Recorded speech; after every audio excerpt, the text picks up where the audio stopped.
Je vais donc avoir pour tâche d'essayer de vous dresser des lignes directrices pour résister à ces différents fléaux qui vous ont été décrits durant toute cette université d'été. Au préalable, je vais essayer de synthétiser et compléter quelques éléments de cette tyrannie qui se met en place. Vous avez entendu déjà quantité d'éléments plus inquiétants les uns que les autres, et j'imagine que vous avez envie d'enfin trouver un peu d'optimisme, mais néanmoins je vais préalablement compléter un peu le panel des raisons de vous inquiéter. La première chose que je voudrais souligner, c'est qu'il y a encore 50 ans, notre camp pointait du doigt de façon courante ce que nous appelions les forces occultes. Aujourd'hui, le terme occulte semble devenu inadapté, tant ils agissent désormais, en partie du moins, à visage découvert. Aujourd'hui, les loges maçonniques ont leur propre chaîne YouTube. Lorsque les candidats à l'élection présidentielle passent leur grand oral devant les frères Trois Points, c'est filmé et mis à disposition de n'importe quel adepte de la secte maçonnique sur YouTube. Aujourd'hui, les Attali, les Harari, les Schwab et consorts écrivent des livres dans lesquels ils dressent les grandes lignes de leur feuille de route. Alors bien sûr, ils n'y disent pas tout, nous en sommes bien conscients, mais tout de même mesurer la grande différence entre la façon de prendre connaissance de leur plan autrefois. Il fallait qu'il y ait à certaines périodes de l'histoire des grandes saisies des archives dans les loges pour mieux prendre connaissance de leur plan satanique, où il fallait qu'un grand maître décède et que par extraordinaire les contenus de sa bibliothèque finissent chez un bouquiniste qui permettait à des gens un petit peu instruits de décortiquer le sens qu'il fallait donner à ces documents maçonniques. Mais en 2022, ils agissent en grande partie à visage découvert. Et ça signifie une chose bien précise, c'est qu'ils ont l'orgueil, qu'ils ont la vanité de croire qu'ils ont déjà gagné la partie. Et c'est précisément cela qui les fera tomber à un moment ou l'autre. C'est cette sensation d'orgueil que, pour eux, la partie est déjà gagnée. Et c'est cela qui nous permettra, tôt ou tard, de trouver avec l'aide de Dieu leurs failles, leurs faiblesses, et d'être ce fameux grain de sable qui va bloquer cette machine et faire s'écrouler le colosse aux pieds d'argile. Parmi les différents ouvrages dont on peut prendre connaissance, j'en ai choisi un. J'ai vu que le Père Joseph est arrivé avec un pan entier, un rayon complet de bibliothèque. J'ai réduit, moi, ma valisette à un seul livre. C'est un livre qui, a priori, pourrait sembler être un simple ouvrage de science-fiction. C'est Guerre qui nous attente, de 2030 à 2060. En fait, j'ai pris connaissance de l'existence de ce livre en découvrant l'extrait d'une émission de télévision au cours de laquelle un officier en tenue se présentait pour parler des scénarios prochains de ce que la France allait connaître. Cet officier expliquait à la télévision qu'il était missionné par la Défense avec d'autres officiers pour établir l'anticipation de toute une série d'événements qui allaient se produire. Alors bien sûr, de tout temps et en tout pays, c'est le travail de l'état-major que de prévoir, que d'anticiper toute une série de scénarios de telle façon que l'armée soit toujours prête à répliquer à chaque situation nouvelle. Mais cette fois-ci, nous sommes bien dans l'idée de la part de la Défense d'anticiper le monde totalitaire qui vient et de voir comment il va bouleverser le monde et notre réalité anthropologique.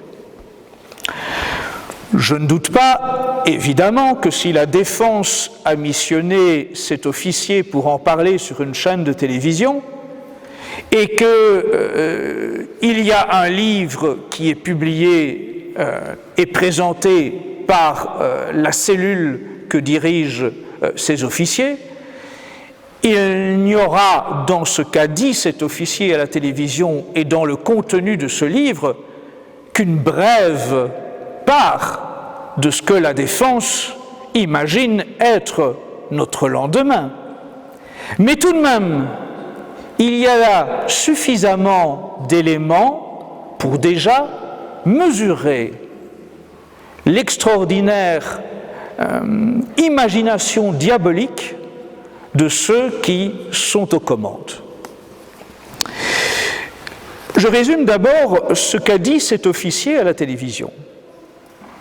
Il nous a dit qu'il ne faisait aucun doute que dans un temps assez bref, le puçage de l'individu deviendrait obligatoire, dans un temps assez court.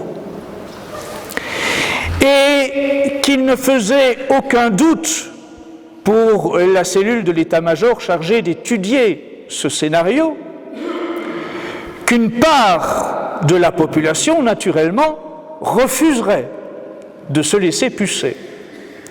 À la suite de quoi, l'État devrait évidemment prendre des mesures de rétorsion pour forcer la manœuvre. À la suite de quoi, des populations se rebelleraient. C'est ce que la Défense appelle désormais la mise en place de nations pirates. Ils imaginent que les rebelles, ceux qui refuseront le puçage électronique, seront les pirates, comme ils les appellent, de demain, qu'ils s'organiseront en communautés prêtes à soutenir des sièges et que pour une partie de ces pirates, ils seront même petit à petit forcés de quitter le territoire sur terre pour s'organiser sur mer, d'où émergeront des nouvelles nations pirates en mer sur des territoires non contrôlés, maritimes. Vous voyez tout de même qu'il y a de l'idée là derrière. Le scénario est quand même déjà très, très élaboré. Je vais prendre quelques passages du contenu de ce livre pour montrer tout de même à quel point les nouvelles technologies vont complètement bouleverser le monde que nous connaissons. Il y est décrit, le scénario est daté et bien sûr dans ce genre de datation, tout est possible, ils peuvent souvent prendre du retard. On l'a vu pour beaucoup d'autres ouvrages, des Attali consorts qui planifient des choses et ces choses prennent souvent quelques années de retard. Mais en tout cas, c'est intéressant. Ils nous parlent par exemple du trafic maritime et ils nous disent qu'en 2033, plus de 50% des navires marchands et de croisière n'auront plus de personnel. Il n'y aura plus de marins. Ce seront des navires entièrement automatisés, comme les drones. Ce seront des navires robots, commandés par des hommes totalement éloignés de là, sur Terre. 50% des navires marchands et des navires de croisière deviendront des navires sans marins, sans commandant de bord. Et il nous dit qu'à la suite de cela, il y aura des actes de piraterie pour s'embarrer des cargaisons de ces navires, et que la suite logique sera d'armer par des robots militaires ces navires sans personnel de navigation. Donc vous êtes dans un scénario complètement déshumanisé, où vous allez vous trouver dans une absence complète d'individus. Mais ce n'est là qu'un exemple, et vous pourriez dire que vous ne vous intéressez pas trop à ce qui se passe sur les navires cargo. On nous parle aussi de ce qu'ils appellent le neuro-terre-air-mer, un prochain protocole d'interface neurale qui sera développé par le ministère des Armées. Je vous cite, « Parmi ces fonctionnalités, le programme permet notamment l'échange de données homme-machine, la prise de contrôle d'équipement, l'amélioration des capacités du combattant en situation, perception, réception d'informations, gestion du stress, la collecte et l'archivage en temps réel par un double témoignage live et différé et l'exploitation de ces informations archivées en vue d'un usage extérieur. De plus, le programme autorise l'accès à une banque de données sécurisée qui renseigne en flux continu sur le contenu de l'action en cours. » Donc ça veut dire qu'en fait, dans les opérations militaires qu'ils envisagent, les militaires seront équipés de systèmes neurosensoriels. Ils seront pucés de telle façon qu'en fait, ils soient en permanence suivis à distance par des officiers. Mais en fait, comme il s'agit pour la défense d'envisager toutes les étapes successives, eh bien on pense qu'il faudra aller plus loin dans l'implantation des militaires. Il y aura ensuite, après ce qu'ils appellent le NETAM, l'ARMVI. Le programme ARMVI a pour vocation de recueillir l'ensemble des données d'implants des militaires connectés en surveillant notamment leur sommeil, leurs habitudes alimentaires, leur activité physique, leur environnement quotidien, leurs interactions sociales, leur mobilité in et out de l'espace militaire, leur réaction aux événements extérieurs, leur niveau de stress, etc. ARMVI vérifiera ainsi en permanence l'état de santé physique et mentale des personnalités concernées et les aidera à améliorer leurs performances. En retour, ceux-ci seront tenus de suivre les suggestions du programme, cela afin de n'avoir pas à passer devant un analyste d'intelligence artificielle, médecin militaire spécialisé dans la thérapie en lien avec l'intelligence artificielle.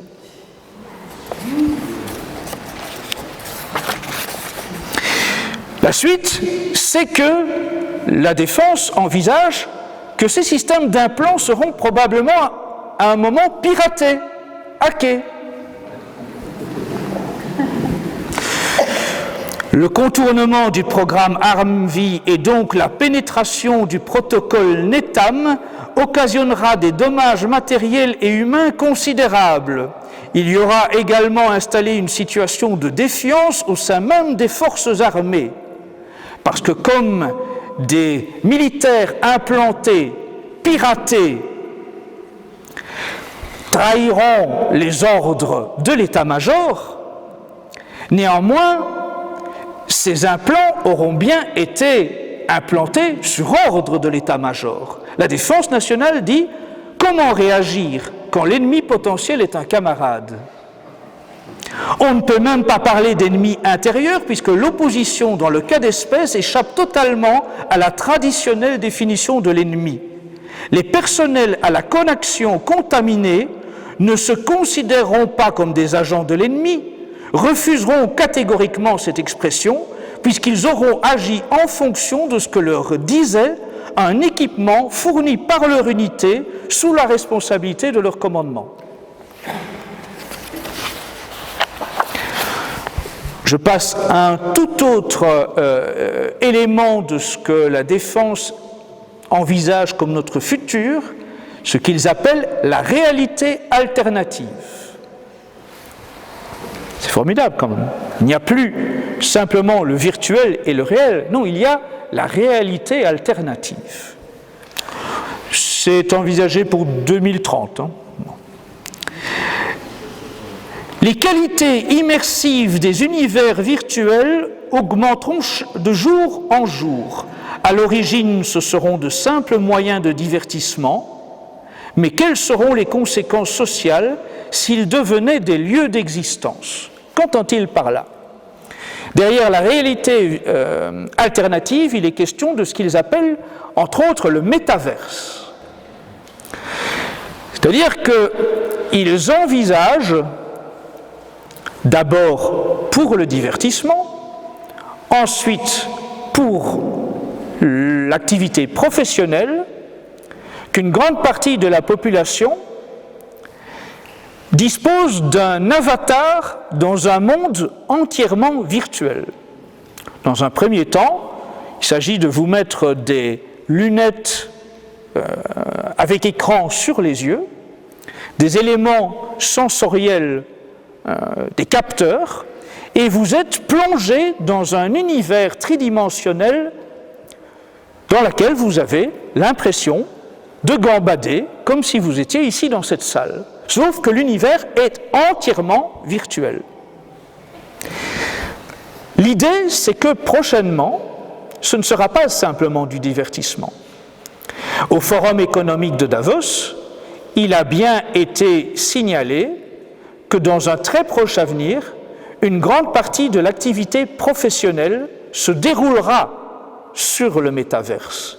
Et donc, les gens qui tomberont dans cet univers de ce qu'ils appellent de réalité alternative ne seront pas simplement des êtres perdus qui ont des divertissements absurdes et destructeurs.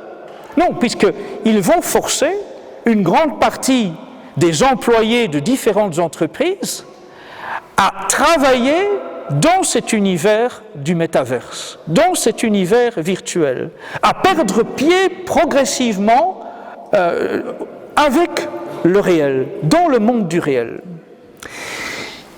Ils envisagent d'ailleurs, et cela a été dit il y a 3 mois par une conseillère en nouvelles technologies du gouvernement britannique, à résoudre le problème de l'excès d'enfants par le fait d'avoir des maternités alternatives sur le métaverse. Vous voyez, c'est comme le plan général du forum de Davos, des Bill Gates, Zuckerberg et consorts, est en grande partie d'organiser la dépopulation. On nous dit dorénavant qu'au-delà de ce qui n'est pas avoué, c'est-à-dire que le dit vaccin, serve à accentuer un phénomène de dépopulation, eh bien on nous dit qu'il y a une autre façon d'être efficace par rapport à la surpopulation, puisqu'ils sont évidemment, eux, en train de nous dire avec leitmotiv qu'il y a une surpopulation.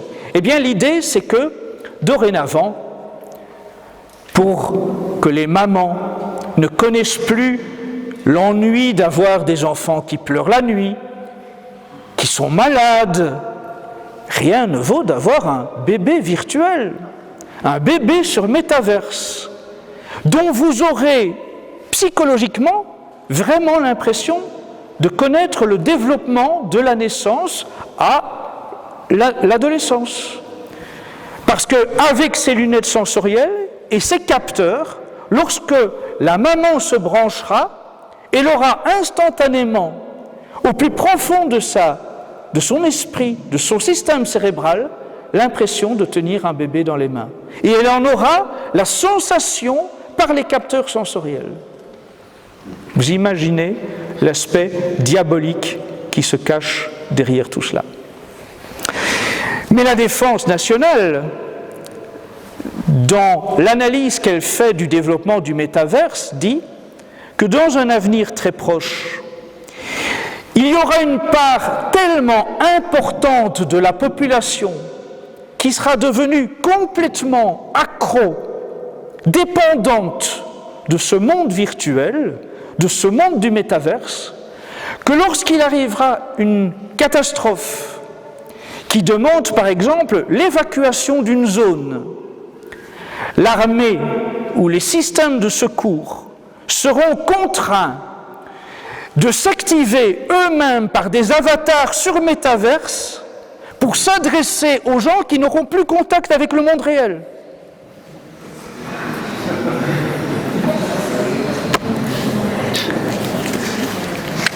C'est présenté comme un roman de science-fiction.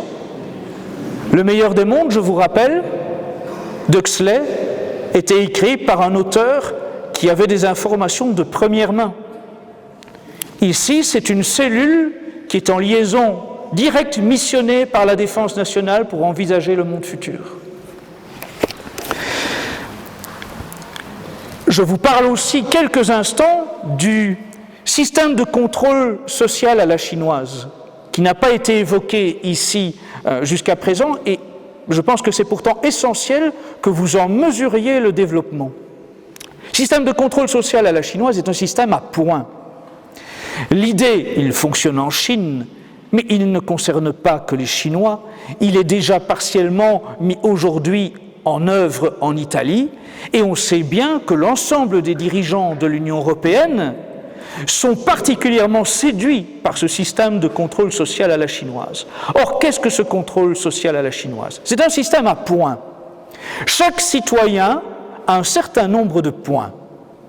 Si vous avez un comportement qui, aux yeux de l'État, est déviant, vous perdez des points, exactement comme vous perdez des points pour votre permis. Ça veut dire qu'en Chine, un citoyen qui va à la messe est un citoyen qui n'est pas convenable au niveau social. Il perd des points. Qu'est-ce qui se passe quand vous perdez des points? Eh bien, entre autres, si vous perdez trop de points, vous n'avez par exemple pas accès à certaines professions, vos enfants n'ont pas accès à certaines écoles ou à certains types d'études, mais cela va beaucoup, beaucoup plus loin. Aujourd'hui, dans les grandes villes chinoises, si vous êtes dans une gare, dans une station de métro, et que vous voulez acheter une canette de boisson, vous savez, c'est distributeur automatique. Vous, en Belgique, en France, en Suisse, vous mettez une pièce de monnaie, la canette tombe. Dans les grandes villes chinoises où le système de contrôle social est parfaitement déjà rodé, vous devez au préalable installer votre visage face au système de reconnaissance faciale. Pour une canette, hein. L'appareil de distribution des canettes s'occupe instantanément de reconnaître, par reconnaissance faciale, votre identité et de vérifier si vous avez assez de points pour mériter d'acheter une canette de boisson. Parce que dans un système de contrôle social à la chinoise extrêmement performant, Si vous êtes un citoyen rebelle, si vous êtes un citoyen défiant, vous n'avez droit à rien. Et évidemment, ça signifie aussi qu'un citoyen qui a perdu assez de points, eh bien, les banques lui ferment aussi leurs accès. Si un citoyen est déviant, il n'a plus le droit d'avoir un compte en banque. Je vous rappelle que la France a signé le déploiement des caméras de reconnaissance faciale. Le système de contrôle social à la chinoise va se mettre en place assez rapidement.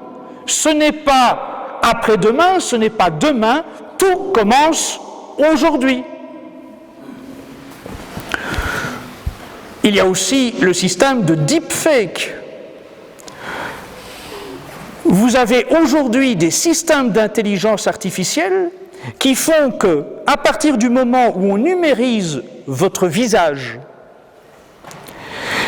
des systèmes de modulation des images artificielles peuvent vous tromper complètement et diffuser une vidéo de vous, qui n'est pas vous, dans des situations que vous n'avez jamais vécues.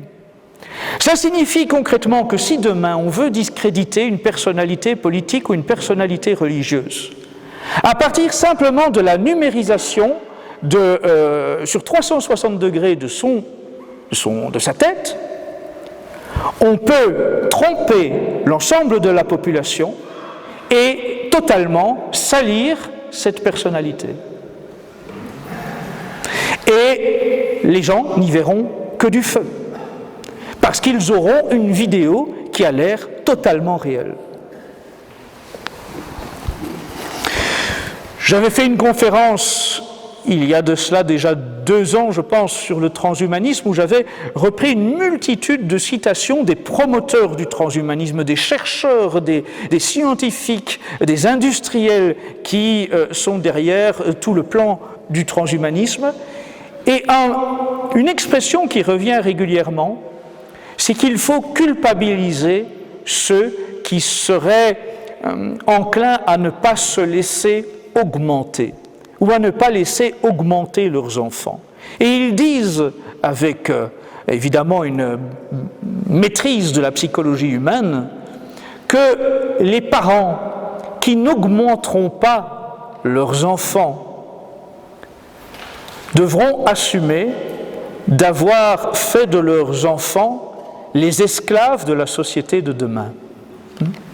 Mesurez à quel point les outils de pression vont être innombrables, multiples, multiformes, pour essayer de nous déshumaniser. Je voulais que vous ayez quand même conscience de ces avancées multiples pour que cela complète ce qui avait été dit jusqu'à présent, parce que il faut qu'on ait conscience que tout cela est déjà très, très, très, très avancé. Maintenant, abordons rapidement les pistes, parce que quand même, il est indispensable que nous ayons des raisons d'être non pas dans un optimisme béat, mais des raisons d'espérance. Nous sommes des catholiques, l'espérance est une vertu que nous ne devons jamais abandonner, même si le descriptif de la situation est apocalyptique. Il me semble que la première des règles, si vous en avez encore, c'est de casser vos télévisions. C'est la base de tout. Cassez vos télévisions.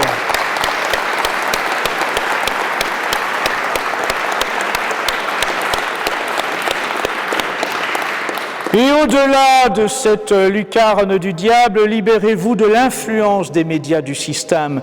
Ne vous laissez pas inonder les oreilles par les radios, ne vous laissez pas capter les yeux par des magazines, des journaux qui sont des outils d'une propagande de décérébrage massif de l'opinion publique. Organisez le sévrage numérique. C'est très important, organiser le sévrage numérique. Parce que nous sommes dans une société où, désormais, nous avons, effectivement, comme l'a souligné le Père Joseph tout à l'heure, nous avons un écran qui est déjà devenu une excroissance quasiment de notre main. Et autant cet outil est devenu effectivement indispensable dans beaucoup de situations. Je pense par exemple au fait que les banques ont organisé le système de telle façon que désormais, il est devenu très difficile de réaliser un simple paiement si l'on n'a pas une application bancaire. C'est un véritable scandale.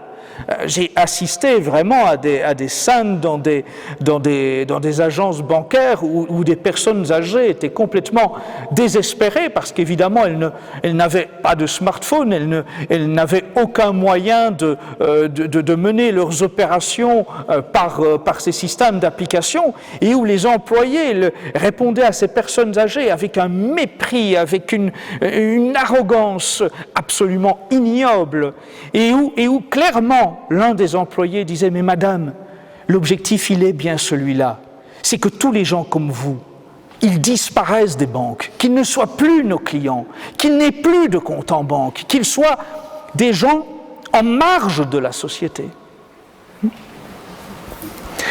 Mais néanmoins, si pour de multiples raisons, vous avez besoin d'avoir un écran, que ce soit pour le domaine professionnel, pour le domaine bancaire, parce que, évidemment, il faut conserver un moyen de téléphonie. Ça n'empêche qu'il faut, comme en toute chose, avoir un usage équilibré de cet outil. Cet outil doit être à utiliser à usage homéopathique. Il doit être utilisé quand c'est indispensable. Il faut, en supplément, qu'il y ait des gens dans le combat politique qui l'utilisent dans un usage de communication politique, comme un outil de guerre de communication. Mais par contre, il ne faut pas que tout le monde fasse tout à travers cet engin et se laisse en permanence capter par le moindre petit bruit qui sort de cet appareil.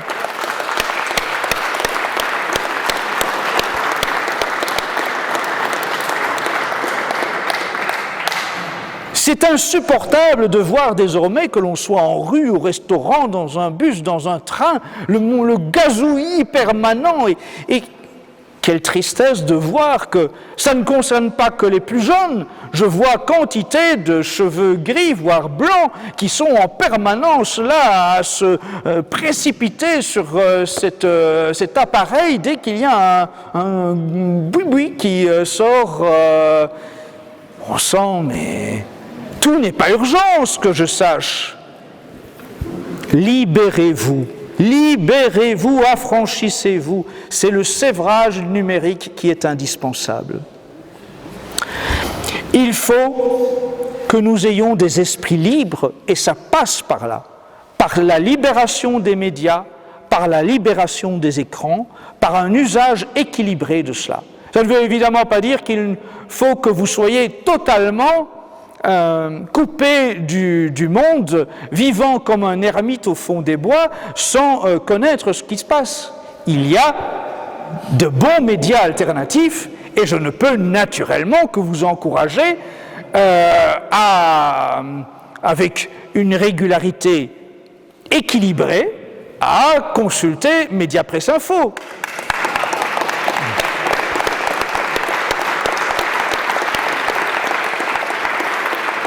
Mais vous devez avoir conscience que vous n'avez pas besoin de savoir tout, surtout en permanence.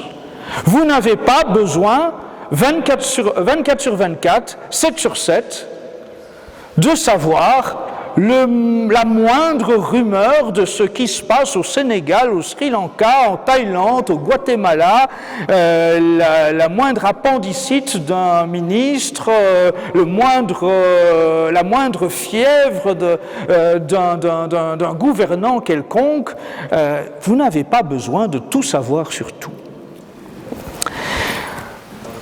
Autre élément qui me semble essentiel, le localisme. Vous devez à tout prix, désormais, comprendre qu'il faut agir sur le terrain locales et, autant que faire se peut, quitter les villes.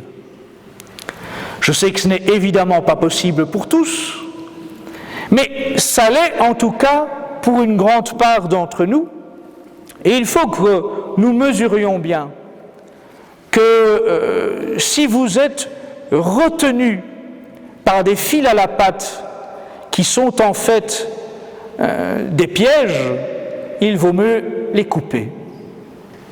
La plupart des gens ne sont pas retenus dans les villes pour de bonnes raisons.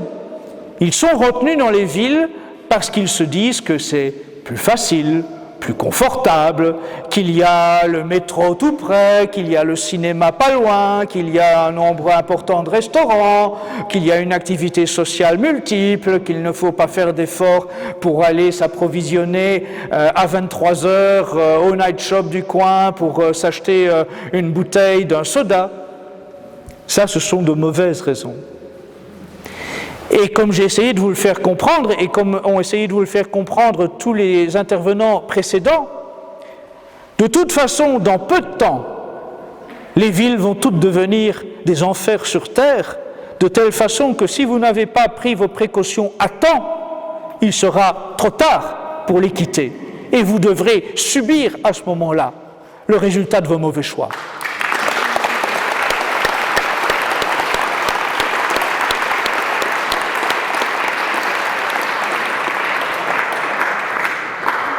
Il faut favoriser autant que faire se peut le retour à la terre. La terre ne ment pas, disait un maréchal, et il avait fichtrement raison.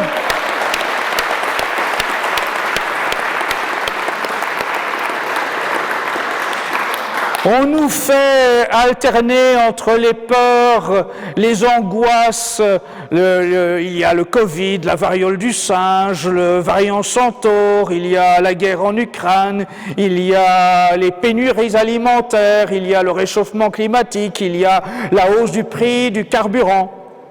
Eh bien justement, si on nous organise, si on nous orchestre la pénurie dans les magasins, c'est la démonstration, non pas qu'il s'agit d'acheter 50 pots de moutarde tant qu'il en est temps, et de les stocker dans votre placard qui a encore quelques centimètres carrés de disponible, mais plutôt d'investir dans un potager, d'acheter quelques arbres fruitiers et d'essayer de nourrir correctement vos familles.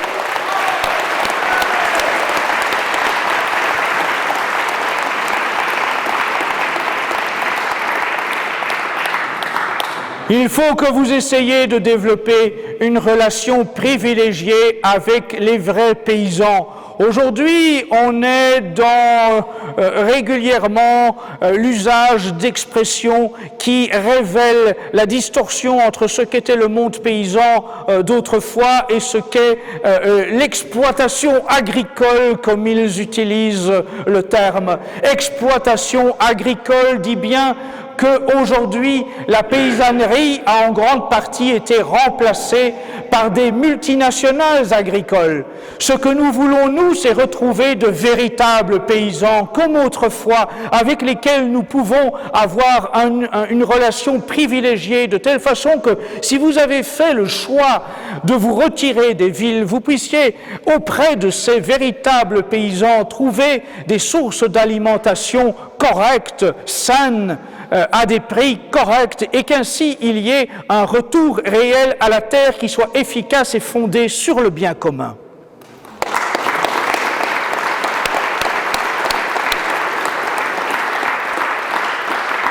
Vous devez mesurer, nous insistons depuis tant d'années déjà sur la nécessité d'investir les mairies dans les communes de la France rurale. Je sais que quand la maison brûle, quand tous les cataclysmes sont annoncés, on peut se demander si ces échéances électorales ont encore un sens. Et c'est bien pour cela que régulièrement je vous dis à quel point, même si nous avons le statut politique, le statut de parti politique, je n'accorde aucune espèce d'importance aux élections législatives, aux élections régionales, aux élections présidentielles, dont on sait de toute façon qu'il s'agit d'une succession de mise en place de bouffons aux ordres du système, de valets d'une oligarchie mondialiste.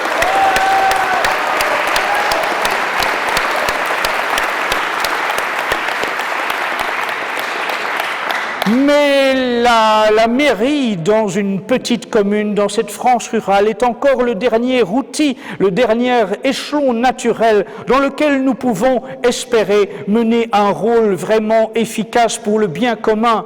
J'avais souligné aux dernières élections municipales, lorsqu'il s'agissait de les préparer, que la République a désormais mis en place un système de réduction progressive du nombre de communes, bien conscient qu'ils sont, que ces communes rurales, que ces petites communes sont une fenêtre de tir pour nous, sont des enjeux de conquête pour nous. Et ils avaient souligné que désormais, à chaque fois qu'il ne se trouvera aucun candidat dans une commune pour prendre le poste de maire, cette commune sera fusionnée à la commune voisine.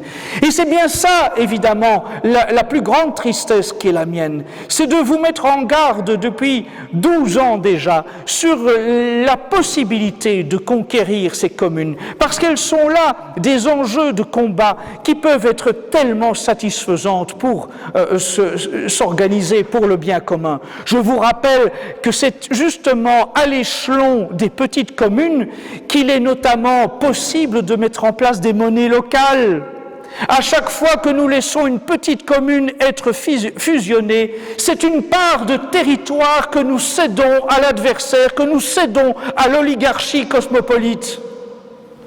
Nous devons avoir en tête qu'aux prochaines élections municipales, il est indispensable, sauf si évidemment, entre-temps, nous sommes devenus des membres d'une nation pirate, bien sûr, que nous cherchions à nous emparer d'un maximum de petites communes, de telle façon qu'effectivement nous soyons en mesure d'aider là où c'est possible, non seulement la meilleure vie de nos couvents, de nos monastères, de nos écoles hors contrat, de nos prieurés, mais aussi que nous tentions de préserver les petits paysans, que nous tentions d'organiser des activités culturelles plus saines, que nous tentions d'organiser un minimum la vie locale selon nos traditions, nos us, nos coutumes, notre civilisation, et non pas selon le way of life du Forum de Davos. Et vraiment, je vais m'y atteler, même si je sais qu'à chaque élection municipale, je suis extrêmement déçu par le peu de candidats, mais il faut là aussi être persévérant. Et j'en ai parlé avec Monsieur K, qui se consacrera aussi en partie, dès à présent, à la formation de ceux qui voudraient se présenter aux prochaines élections municipales, parce que se préparer aux élections, ça se fait dès maintenant.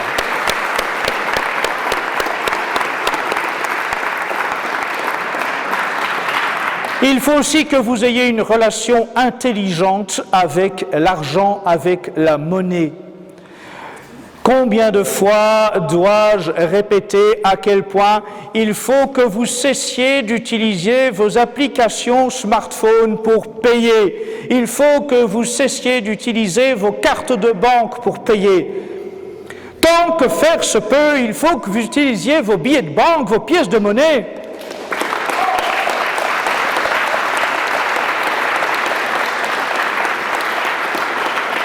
Dites-vous bien que si les grands banquiers de la haute finance cosmopolite veulent à tout prix supprimer l'argent liquide, ce n'est pas pour votre bien, ce n'est pas pour vous empêcher que vos poches soient vidées par un voleur au coin de la rue, non, ça ils s'en fichent complètement.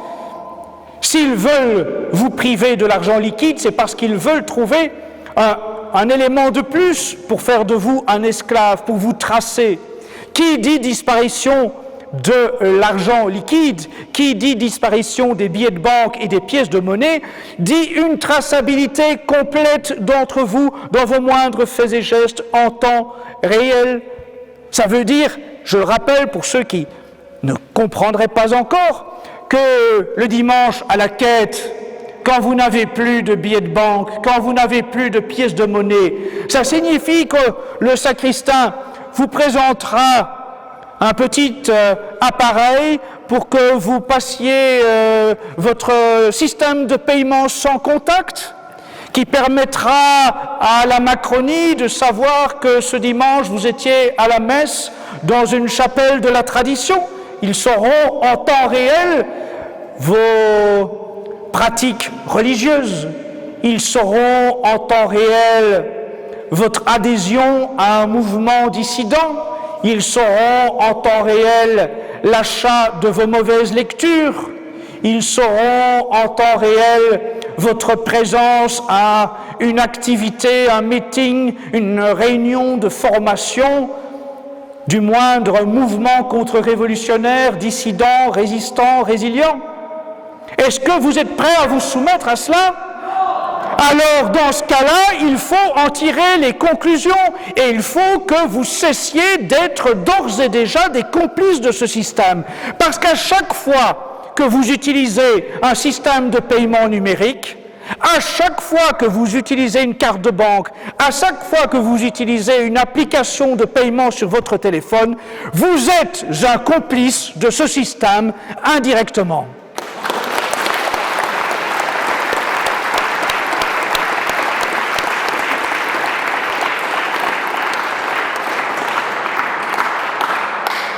Cela a déjà été dit avant moi, il faut que vous cultiviez la mémoire, l'intelligence, la volonté.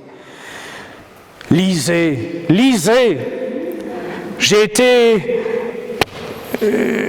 professionnellement extrêmement lié au livre, donc je prêche évidemment pour ma corporation professionnelle, mais le livre est la base du savoir.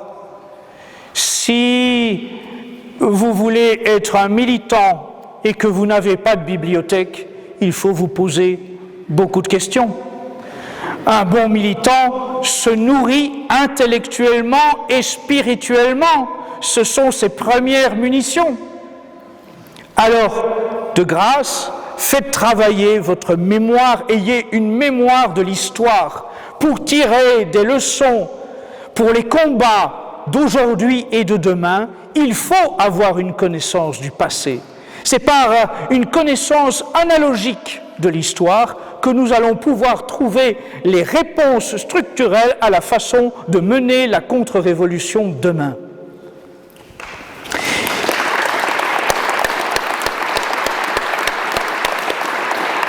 Il faut que vous développiez votre intelligence et donc que vous nourrissiez votre esprit par des formations.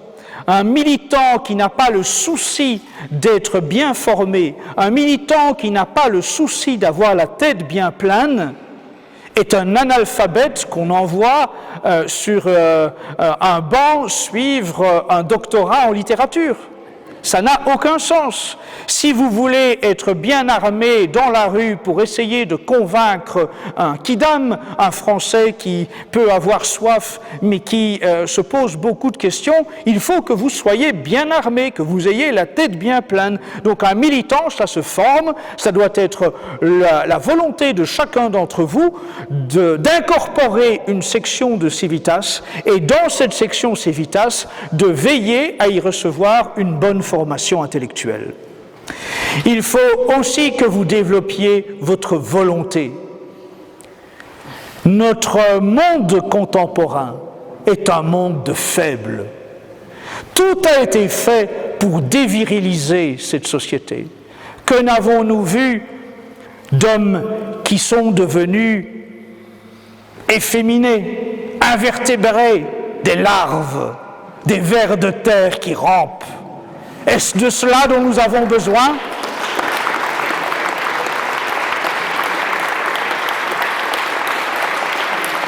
Et cette volonté, c'est précisément en connaissant notre histoire, l'histoire de nos héros, l'histoire de nos saints, que nous allons pouvoir la forger. Plus nous la connaissons, plus nous y trouvons des modèles, des exemples, plus nous aurons notre volonté galvanisée, plus nous serons en mesure d'avoir une cuirasse qui nous aidera à accepter les coups qui nous sont portés. Il faut que nous soyons prudents mais jamais pusillanimes, parce que trop souvent le mot de prudence est galvaudé et sert de prétexte à ne rien faire, à être un peureux, niché au fond de chez lui, à se donner bonne conscience, à dire qu'il n'est pas encore temps, qu'il n'est pas encore bien formé, qu'il n'est pas venu le moment de s'engager, que son prieur lui a déconseillé. Ce n'est pas le bon moment, Civitas n'est pas au goût du jour, la République est trop menaçante, vous savez, nos écoles connaissent quelques risques, alors s'il vous plaît, mettons la tête comme une autruche au fond du sol, ça va tellement nous aider à recevoir les coups. Mais à force de nous cacher, de nous dissimuler, d'être rampants, d'être faibles, on sait bien que quand la République nous voit faibles, elle nous traite avec violence, alors que quand la République nous voit fortes, quand elle nous voit fiers, quand elle nous voit bannière toute déployée, quand elle mesure notre détermination, alors la République peut reculer. Alors voulons-nous être des catholiques fiers qui arriveront à faire reculer la République, ou voulons-nous être les larves qui seront écrasées? C'est le choix que je vous laisse.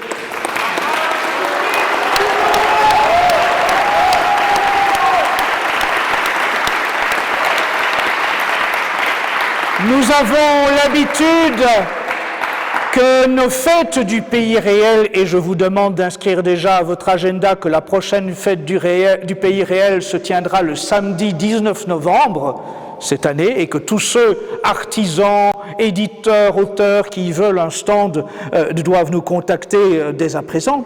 Nous avons l'habitude à la fête du pays réel d'avoir au-dessus de la table de nos intervenants le slogan « Dieu, patrie, famille ».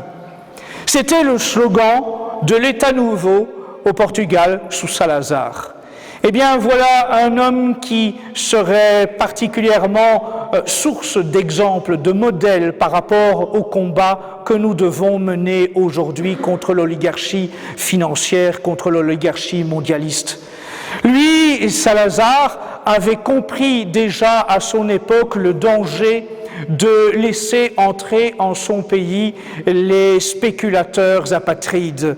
Lui, déjà, refusait que la haute finance vienne s'emparer des biens immobiliers. Lui essayait d'inculquer à son peuple qu'il vaut mieux avoir une vie modeste, mais être propriétaire d'une petite maison, avoir un travail qui permet à une famille de vivre sainement et ne pas chercher à satisfaire de faux besoins, à avoir des pulsions matérialistes. Eh bien, ô combien il nous faudrait un Salazar aujourd'hui à la tête de la France.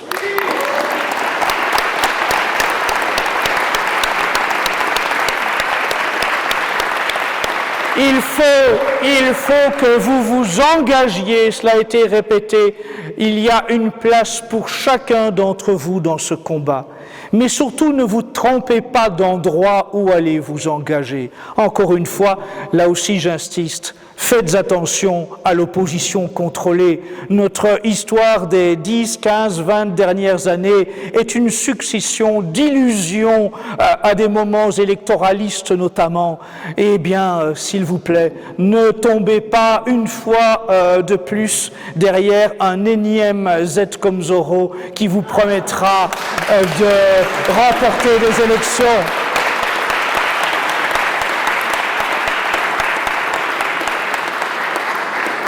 Civitas a besoin de vous. La contre-révolution a besoin de vous. La France et la chrétienté ont besoin de vous. Il y a une place dans ce combat pour chacun d'entre vous, quel que soit votre âge, quel que soit votre niveau intellectuel, quelle que soit votre condition sociologique, votre activité sociale, votre activité professionnelle, votre état de santé même. Que vous soyez père ou mère de famille, que vous soyez étudiant, artisan, paysan, ouvrier, employé, que vous soyez à la retraite, que vous soyez jeune fille, jeune garçon, que vous soyez en bonne santé ou malade, il y a une place pour vous sur les murs du rempart. Les plus malades, ceux qui sont en moins bonne santé, trouveront facilement une place dans l'armée priante, parce que comme à l'épante, il faut une armée priante. Et les plus jeunes, les plus valeureux, les plus musclés, trouveront sans aucune difficulté, avec le chapelet dans la poche, une place dans l'armée guerrière, dans celle qui mène la bataille au fil de l'épée. Et il nous faut les deux. Il nous faut les priants, il nous faut les combattants, il nous faut les penseurs, il nous faut les intellectuels, il nous faut les cuisiniers. Une université d'été n'aurait pas été possible s'il n'y avait pas des gens à la cuisine, des gens à la vaisselle, s'il n'y avait pas des gens pour faire les lits, s'il n'y avait pas une logistique, s'il n'y avait pas des gens qui se dévouent pour la sono, s'il n'y avait pas des gens qui fassent du secrétariat, s'il n'y avait pas des gens qui fassent la garderie pour vos enfants. Il y a une place pour tous.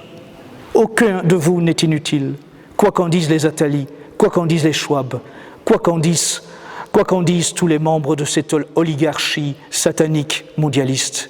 Il y a une place pour chacun d'entre vous. Et vraiment, du fond de mon cœur, j'espère qu'à la sortie de cette université d'été, vous aurez chacun signé votre feuille d'engagement. Merci à vous, j'espère vraiment vous retrouver dans l'Alliance antimondialiste.